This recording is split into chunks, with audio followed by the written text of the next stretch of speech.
Cuando te abro el corazón te lo cumples. Has sido infiel con las mujeres, pero tú no eres la víctima, tampoco eres la misma. Me contaron que te vieron con un tipo de dinero.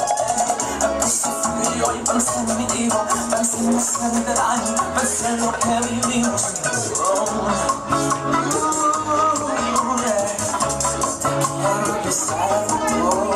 Ambos fuimos infieles, nuestro niño qué culpa tiene.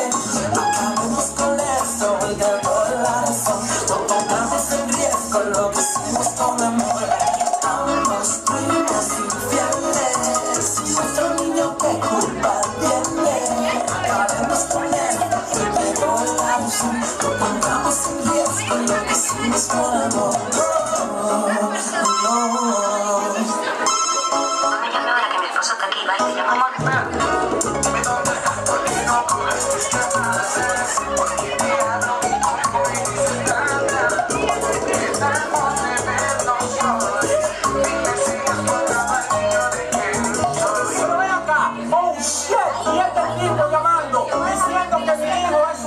Explícame eso. Ay, no sé quién es ese tipo, no sé, una llamada equivocada. Yo no sé mencionar el nombre de mi hijo, yo no sé ni su nombre.